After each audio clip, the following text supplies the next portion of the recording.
د نظام او حکومت چپه کېدو ارمانجنو ته د مجید قرار زرینې کرښې. سلامونه لیدونکو، وخت مو په خیر. زموږ د مینه یوټیوب چینل در سره سبسکرایب کړئ.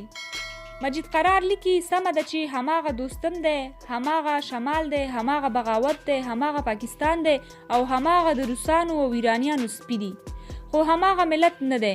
دا ځل په تجربو پوخ ملت دی. هماغه اردو نه ده، دا ځل په خلقي او پرچمي نه ده ویشلي. هماغه نظام هم نه دی، دا ځل دې نظام سره د ټولې نړۍ حمایت دی. هماغه تربزو مسلم ملیشه او هماغه جهادي چورخیل او چریکان نشته.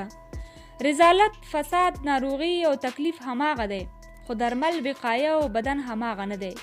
اوس افغان وجود دې ناروغۍ ته خوارځواکی نه دی.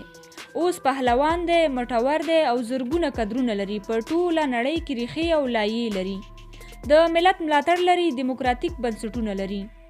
اوس ملت پوهیږي چې هغه ځل همدغه جمعیت و له همدې ملیشو سره لاس یو کړ، د پاکستان پلیت موټر یې پر کابل را نازل کړ او د همدې پاکستان او ایران پلانونه یې عملي کړل. افغانستان تباه او برباد شو. افغاني میندې، خویندې، سرتورې، اردو تاله، ترغه، کابل، کنډواله او هر څه له خاورو سره خاورې شول. دا وار ستا ملاتړي خلک هم هغسې خرطوب نه کوي، بل خو څه کوي. همدغه خلک یې هم نه کوي چې د جمعیت په چور کې د کابل تپې او ځمکې چور کړي. ګرانو کتونکو، تاسې د قرار مجید یا د څرګندونې او لیکنه څنګه ارزوئ؟ په همدې اړه مو نظر له موږ سره په کمنټ کې ولیکئ او د نورو ویډیوګانو لپاره زموږ د مینه یوټیوب چینل در سره سبسکرایب کړئ. تر بیا او بلې ښکلې ویډیو مو په پاک رب سپارم.